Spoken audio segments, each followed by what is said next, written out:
Hello, this is Jeff Lumpkin from KenSci. I am recording a demo of the KenSci platform. Let's start out with a patient story.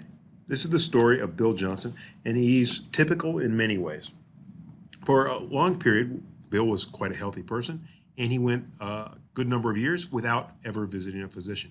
However, in the end of 2012, he felt chest pains. He went to see his primary care physician, who recommended a number of things to Bill. One, stop smoking.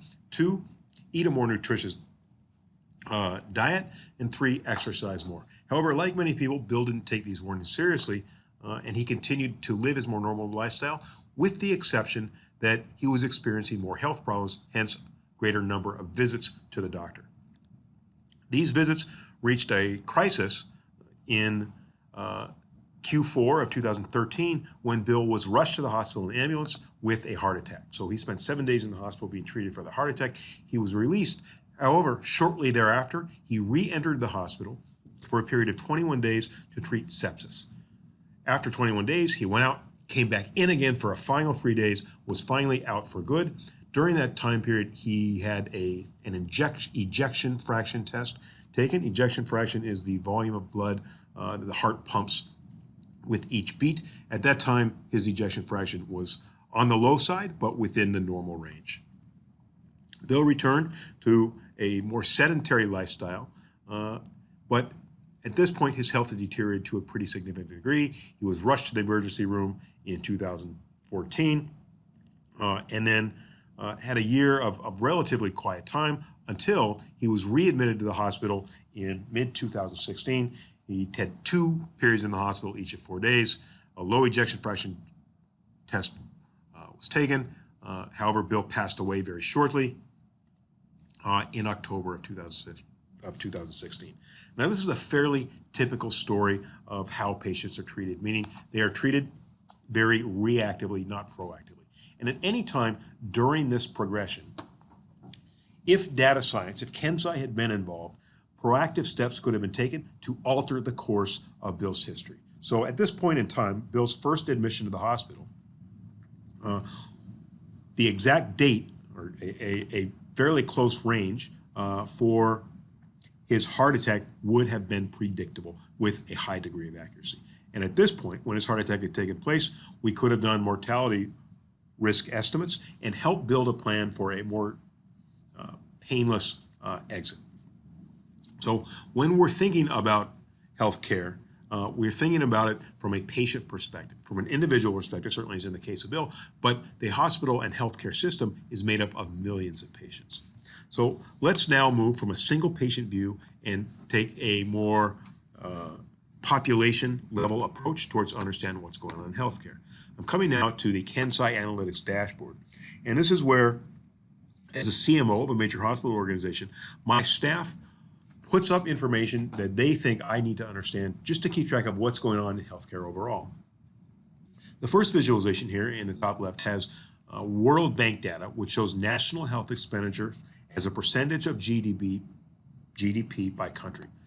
It's very easy to see that the United States stands out as spending well above expenditures from any other developed country. In fact, the U.S. is at 17%. The low here is Singapore, down at 5% of GDP.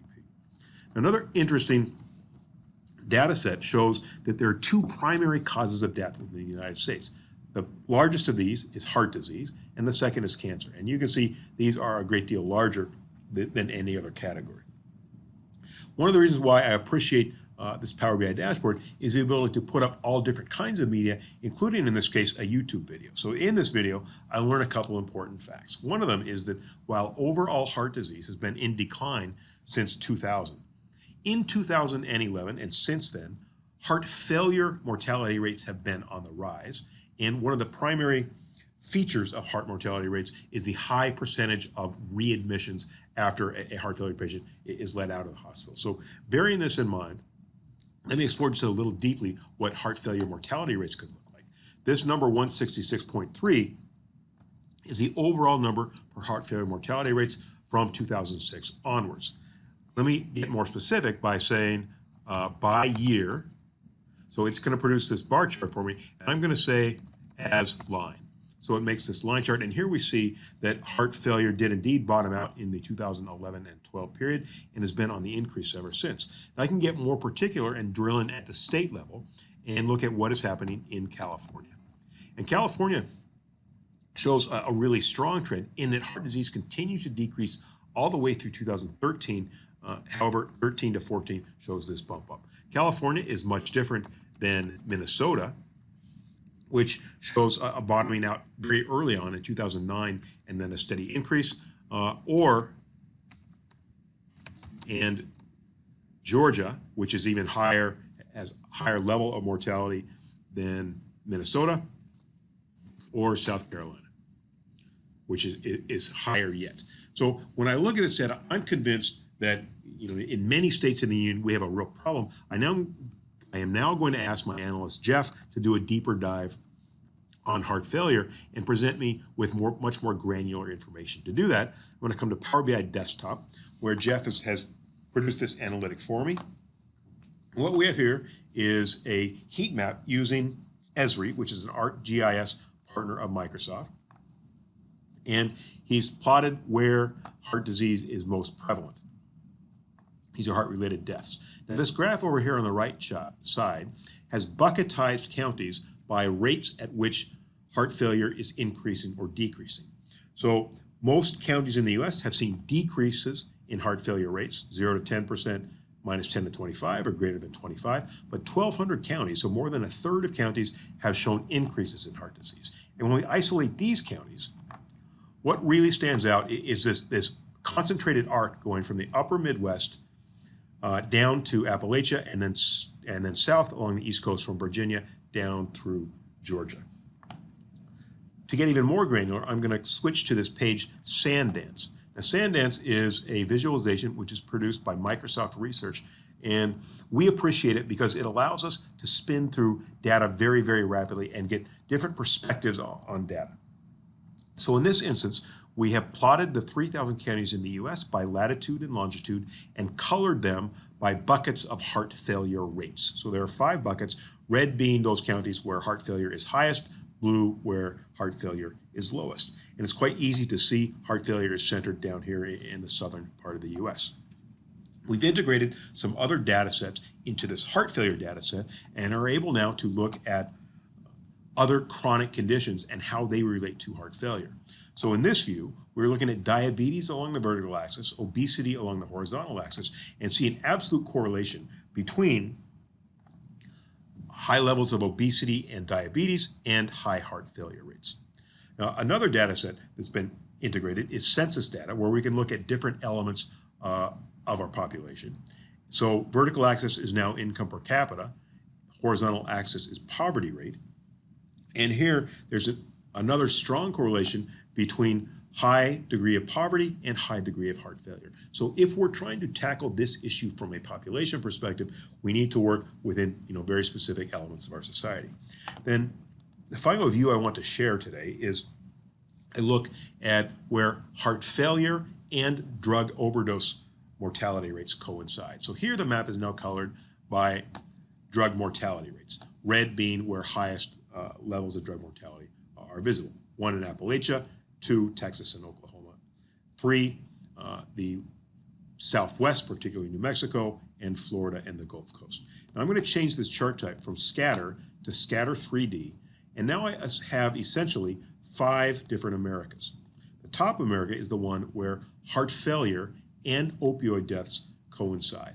So as I rotate this, we're going to see these 5 Americans and see here in Appalachia where we are seeing concurrent levels of high opioid deaths and high heart failure deaths. This is in contrast with 2 other regions of the U.S. that have high opioid deaths, namely Florida and the Southwest, but very low heart failure deaths. And what this means is that tackling either of these problems is very complex and very differentiated. So there's no one-size-fits-all solution to either of these problems. And this is where data science can really have a dramatic impact on our ability to solve population-level problems, because we can look at millions of patients within a population and come up with an individual crafted care plan for them based on data science output. So how might this work? Well, first, let's go look at what's going on within my own hospital system. So this is my cost dashboard where I'm looking at cases and year over year, dollars per case, and total billing. And what I noticed is that while cases grew by 12% year over year, dollars per case grew less, only 7% year over year, resulting in a 20% year over year increase. Now, when I look down at one diagnosis group, meaning heart disease related cases, I see it's slightly higher in terms of number of cases. When I focus in on one particular element of heart disease, which is heart failure, what we're seeing now is a 31% increase in the number of cases, driving 50%, almost 50% increase in billings. Now, as I've noted before, readmissions are one of the primary challenges faced by heart patients. So let's drill through and look at what's going on with readmissions for heart patients. And what this line is showing us is an upward trend. And then we have a forecast, which is native to Power BI, which is forecasting out another 6 months, what is going to be happening with our readmission cases. And indeed, this prognosis doesn't look very favorable. So now I'm going to go ask Jeff to work with KenSci to develop a MI solution, an AI solution, to be able to predict heart failure readmissions at a patient level. So let's see what that might look like. So now we come to the KenSci platform, and we're going to come into the model bank. And this is where KenSci's data scientists have produced solutions for a really significant number of challenges faced by my health system. So high emergency department utilization, we have payment predictions, we have fraud predictions on claims, length of stay, etc. So scrolling down to risk of readmission, we're going to click into this solution and see a number of things. So one is just a description of the model. We have references, academic references, where this model was referenced, or where we took data for this model. We have version information. We have the ability to run a new batch of patients through and score those patients automatically. We could also go look at the code on GitHub. And the reason why we have this link is KenSci believes very strongly that its artificial intelligence work should be transparent and visible to all. It should be peer reviewed. And this is the result of KenSci's academic background. One of the founders of KenSci began the applied AI unit at the University of Washington. He believes very strongly in peer-reviewed material. We also have a link to the Azure AI Gallery. And this is what we're going to do today, is we're going to follow this link, and it's going to bring us to Azure Machine Learning Studio. And right in front of us, it's going to build this experiment using a two-class boosted decision tree to classify which patients within a population are at risk of readmission. So you see here, it's running through this model. It's actually doing all the build necessary to make this real. And very rapidly, it creates this model for us and deploys it as a web service. And what does a web service mean in the ML Studio discussion? Well, let me show you exactly. So here with the web service, I'm able to use this API to access data from any number of platforms, including Power BI. But I can also use this Excel add-in and analyze in Excel. So when we come to the Excel sheet, here we see the Azure Machine Learning add-in for Excel, and I can use sample data. So I'm going to get 5 rows of data as the sample data, and then I'm also going to use these 5 rows as my input. So I select them as an input.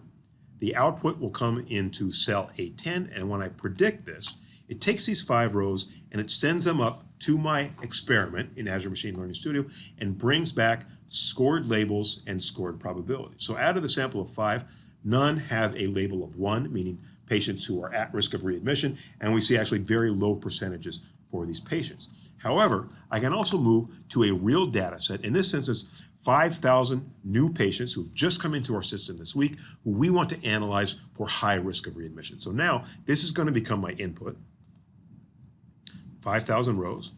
And then when I run predict again, it's going to take those 5,000 rows, send them up to my AI model, and now bring down scored labels and scored probabilities for this patient population. So here I see the third patient down has been scored positively as a patient being at high risk, in this case, a 90% risk of readmission. So at this point, there's a lot I can do with this data. The first thing is I can send it as a CSV file to my partners at TriBridge and integrate it right back into our EMR, our electronic medical record system, such as Epic or Cerner, where they can make immediate use of it. I can analyze it in Excel, or I can bring it up to Power BI and analyze it in Power BI. So this is what I'm producing now for the CMO, who's my business partner. Let me show you what it looks like. Now we come to the Pulse build out. Here is the overview. So out of these 5,000 patients that we just saw, 1,300 of them were classified at being at risk of readmission. So that's a 26% readmission rate. And the cost associated with those, or the potential cost, is actually pretty severe. It's $15 million on just 1 week's worth of patients. I can cut these patients by facility. So when I select this facility, we're going to see this is in Texas with a 25% readmission rate, so slightly lower than average. We could also look at it by diagnostic category. So in this case, major organs and systems, and see here a 29% readmission rate, almost $5 million. So let's go through and take a look at these patients. So now we're coming to the cost mitigation page, and it's bringing this major organs value with it. So these same 436 patients with the 28% risk of readmission, so a $4.8 million cost. However, if we're able to cut this 29% down to half, so we'll say 14.5%, we're going to be able to save more than $2 million in readmissions costs on just 400 patients. If we reduce by 65%, which is what CMS says is possible, so roughly 2/3 reduction down to around 9%, we're going to see more than $3 million in cost reduction. Remember, this is just 1 week's worth of patients for one diagnostic category. So very quickly, if you consider a whole year's worth of patients for all diagnostic categories, you're getting into tens of millions of dollars for one hospital system. Now, one thing I appreciate about working with KenSci is how proactive they are in helping me think how to solve the continuum of problems that our patients can face. So what KenSci found was that the data required to produce a risk of readmission profile is also very easy to use to predict a low ejection fraction prognosis. An ejection fraction is the volume of blood pumped by the heart for each beat of the heart. So a level below 50 indicates a dangerous low ejection fraction. And also we can use this data to predict mortality. So if we were to focus on on high-risk patients for ejection fraction and high-risk patients for readmission, and then focus on the major organs and systems category, we're now going to get down to 43 patients, and we're able to do a couple of things here. So one of them is analyze an individual patient and work with that patient to help her address her specific challenges. So now we drill through to the patient risk mitigation page and see that Stephanie is a 68-year-old woman. She was started out with simple pneumonia, and then the re-diagnosis category is cardiac arrest. We have her predicted risk score, and we also have her adjusted risk score. And what the adjusted risk score is how Stephanie, by taking proactive control of her own medical life, can lower her risk. So if she improves follow-up compliance, that'll drop it by a point. Medication compliance will drop it by another 3 points. Blood pressure control will bring it down to 77. And then if we can get Stephanie to stop smoking, we can bring her from a high-risk range down into a medium-risk range. And this type of proactive engagement with patients, where we can show them their ability to control their health outcomes, is key to driving or to helping patients feel confident in making changes in their life. Now, a really important element of working with data, and particularly AI, is the operationalization of AI. So how do you take something that's produced by a data scientist and integrate it into a workflow? One of the ways is with Power Apps. So this Power App has been embedded inside this Power BI sheet, and it's filtered down to the same 43 patients that we see over here. When I select all of these patients, I'll click this button and it shows me the list of patients, their ID number, and their risk percentage. I can now take a couple actions. One of those actions is to create a PDF file. So when I click this button and follow this link, it's going to bring me out to my OneDrive for Business where this PDF file has been automatically created for me. The other thing I can do is email this same data to a partner and have it come into my inbox virtually immediately. So we see that score coming in right here. And then finally, we could build in functionality to integrate this right back into the EMR system using, for instance, something called Fire. So this is the way that we're able to partner with KenSci, sitting on top of a Microsoft platform to drive incredible change in our industry, helping patients at the patient level and at the population level. Hope this has been useful and interesting for you. Thank you very much.